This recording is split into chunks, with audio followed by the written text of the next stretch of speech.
Hello friends, नमस्कार। Welcome back my channel target teacher job. मैं प्रियंका स्वागत करती हूँ आप सभी का आपके अपने चैनल टारगेट टीचर जॉब में।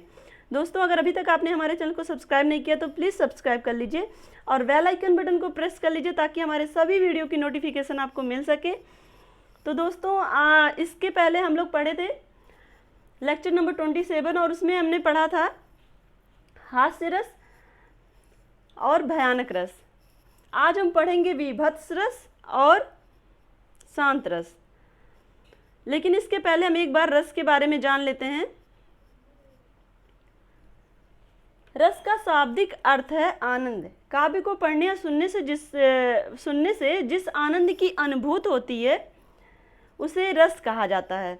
सर्वप्रथम भरत मुनि ने अपने ग्रंथ नाट्य शास्त्र में रस का उल्लेख किया है। भरत मुनि के अनुसार रस की जो संख्या होती है वो टोटल है 8।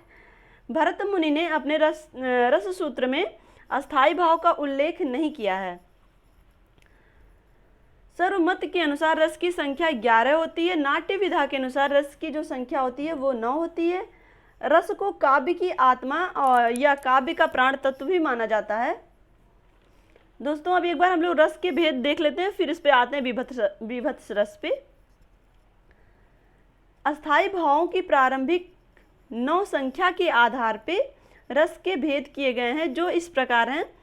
श्रृंगार रस जिसका स्थायी भाव है रति, करुण रस जिसका स्थायी भाव है शोक, अद्भुत रस जिसका स्थायी भाव है विस्मय, रौद्र रस जिसका स्थायी भाव है क्रोध, वीर रस जिसका स्थायी भाव है उत्साह, हास्य रस जिसका स्थायी भाव है हास, भयानक रस जिसका स्थायी भाव है भय, विभत्स रस जिसका स्थायी भाव है घृणा यानी कि निंदा, शांत रस जिसका स्थायी भाव है निर्वेद। आज हम विभत्स रस और शांत रस ही पढ़ेंगे।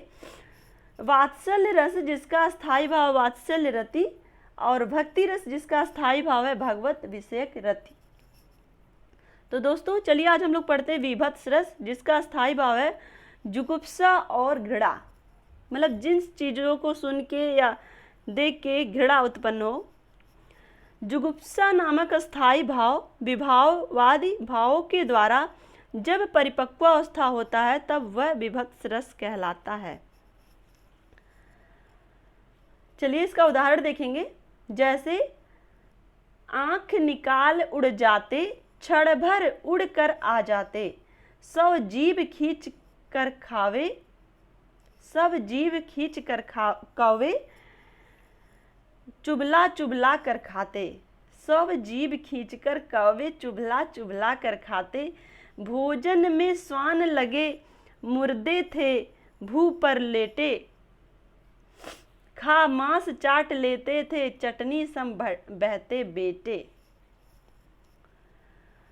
ये देखिए, आंख निकाल उड़ जाते, क्षण भर उड़कर आ जाते। आंख निकालता कौन है? जब यहाँ पे जानते हैं किस चीज़ का वर्णन है, जब क्या होता है, युद्ध होता है तो वहाँ पे 100 के ढेर लगे होते हैं और वहाँ पे चील कौवे और कुत्ते, ये सब जानवर जो होते हैं ना, ये पंछी जानवर, ये सब क्या करते हैं, उस 100 को नोच नोच कर खाते हैं।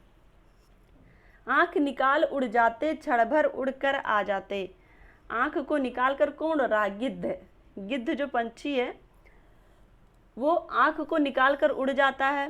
100 जीभ खींच कर कौवे, जो डेड बॉडी पड़ी है उसकी जो जीभ है उसको जो कौवे खींच कर खा रहे हैं। कैसे खा रहे हैं? चुबला चुबला कर। भोजन में स्वान लगे मुर्दे थे भू पर लेटे। कुत्ते क्या कर रहे हैं? जो मुर्दे पड़े हैं उसको अपना भोजन बना रहे हैं। खा मांस चाट लेते चटनी सम बहते बेटे। इस तरह से उसके मांस को और जो भी हड्डी वगैरह है सब खा पी के ख़त्म कर रहे हैं सब। आपको पढ़ने में थोड़ा सा बहुत ज़्यादा इमेजिन फील करने में बहुत ज़्यादा अजीब सा लग रहा है ना, घिन आ रही है। आंखें निकाल उड़ जाते, क्षण भर उड़ कर आ जाते, 100 जीव खींच खींच कर कौवे चुबला चुबला कर खाते, भोजन में स्वान लगे मुर्दे थे भू पर लेटे, खा मांस चाट लेते थे चटनी सम बहते बेटे। दूसरा हम लोग देखते हैं, दूसरा भी ऐसे ही होगा। सिर पर बैठो काग आंख दो खात निकारत, खींचत जीबहि स्यार अति आनंद उर्धारत। इसमें भी सेम वही है सब कुछ। गीध जांग को खोद खोद के मांस उपारत, स्वान अंगुरियन काट काट के खात विदारत। सिर पे डेड बॉडी पड़ी है और सिर पे कौवा बैठ के दोनों आंखें निकाल रहा है खाने के लिए। और खींचत जीबहि स्यार अति आनंद उर्धारत। और स्यार जयकाल जिसको हम कहते हैं, वो क्या कर रहा है, वो डेड बॉडी के जीभ को निकाला। जीभ तो मांस रहता है ना, तो वो उसको बहुत सॉफ्ट लग रहा है। गीध जांघ को खोद खोद के मांस उदारत, और मांस उपारत। और जो गिद्ध है वो मांस के पैर के जो जांघ के जो मांस के टुकड़े हैं उनको निकाल निकाल के खा रहा है। और स्वान अंगुरियन काट काट के खात बिदारत। और जो कुत्ता है वो उंगली को काट काट के खा रहा है। ये है आपका भयानक विभत्स और जुगुप्सा घृणा, जिसको हम कहते हैं जुगुप्सा और घृणा। विभत्स मतलब घृणा वाला। जब भी ऐसा कभी उदाहरण आपके सामने आए कि जिसमें आपको पढ़ने में घृणा उत्पन्न हो, तो उसको आप क्या समझेंगे, विभत्स रस। इसमें यही सब 2-3 उदाहरण हैं जो ज़्यादा पूछे जाते हैं, बहुत कम ही पूछा जाता है। इस तरह के उदाहरण रहते हैं इसमें, जिसको देख के आपको जब आप पढ़ेंगे तो घृणा उत्पन्न होगी। चलिए हम लोग चलते हैं अब शांत यानी कि निर्वेद, जिसका अस्थाई भाव होता है। शांत रस का अस्थाई भाव होता है निर्वेद। और ये क्या है, ये परमात्मा की तरफ हमें ले जाएगा। अब तक ले हम लोग क्या पढ़ रहे थे, अब सीधे परमात्मा के पास जाएंगे। अनित्य और आसार तथा परमात्मा के वास्तविक रूप के ज्ञान से हृदय को शांति मिलती है और विषयों से वैराग्य हो जाता है। यही अभिव्यक्ति होकर शांत रस में परिणत हो जाती है। दूसरे शब्दों में निर्वेद परिपक्व अवस्था को शांत रस कहते हैं। अनित्य और आसार तथा परमात्मा के वास्तविक रूप के ज्ञान से हृदय को शांति मिलती है। जब हम ये सही बात है, जब आप कभी किसी मंदिर में या अपने जो भी आपके धार्मिक स्थल है वहाँ जब आप कभी जाते हैं तो बहुत शांति मिलती है मन को। आप कितने भी दुखी हो, अगर आप जाके पूजा स्थल में बैठिए तो आपको बहुत शांति मिलेगी मन को। और विषयों से वैराग्य हो जाता है। मतलब जो हमारे जो गृहस्थ आश्रम है जिसमें हम हमेशा फंसे रहते हैं, जब उन सब चीज़ों से हम ऊपर उठ जाते हैं, मतलब हमारी जो मोह माया है वो उन सब चीज़ों को त्याग देते हैं, तो वैराग्य हो जाता है। यही अभिव्यक्ति होकर शांत रस में परिणत हो जाती है। दूसरे शब्दों में निर्वेद परिपक्व अवस्था को शांत रस कहते हैं। जब हम मोह माया के चक्कर से बंधन से मुक्त हो जाते हैं तो ईश्वर की शरण में जाते हैं और उस ईश्वर की शरण में हमें शांति मिलती है। ऐसी चीज़ों को पढ़ने और समझने के लिए ही हमें ऐसे उदाहरण देखना पड़ेगा। चलिए देखते हैं आगे।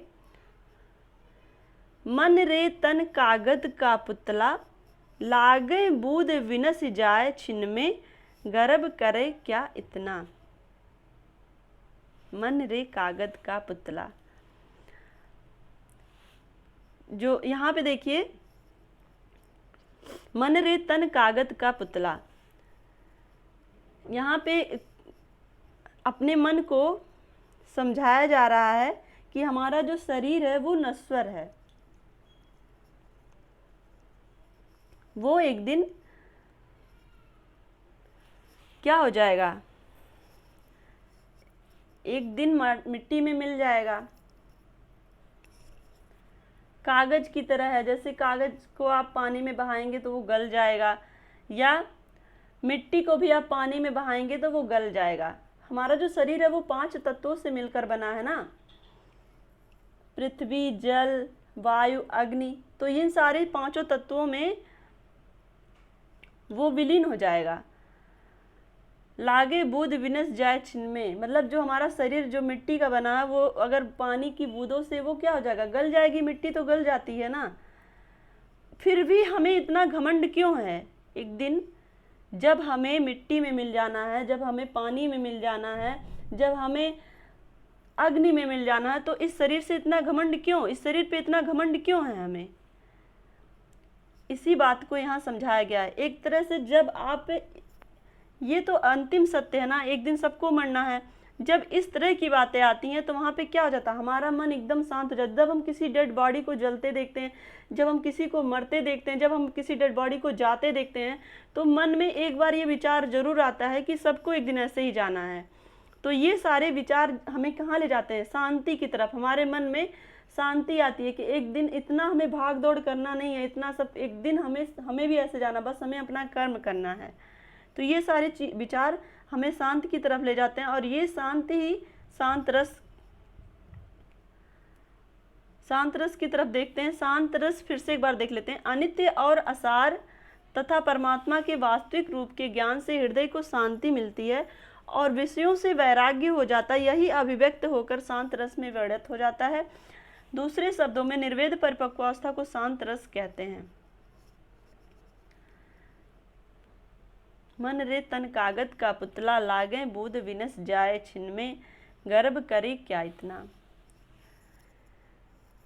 हमारा जो शरीर है वो नश्वर है, एक दिन कागज की तरह पानी में गल जाएगा और मिट्टी की तरह पानी में मिल जाएगा। मतलब मिट्टी जिस तरह से पानी में घुल जाती है, सेम ऐसे ही हमारा शरीर भी पानी में घुल जाएगा। इसलिए हमें घमंड नहीं करना, हमारा भी शरीर जो है पांचों तत्वों में विलीन हो जाएगा।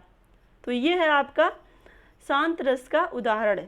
तो दोस्तों, इसके पहले हम लोग पढ़े थे विभत्स रस, जिसमें जुगुप्सा और घृणा जिसका स्थायी भाव था।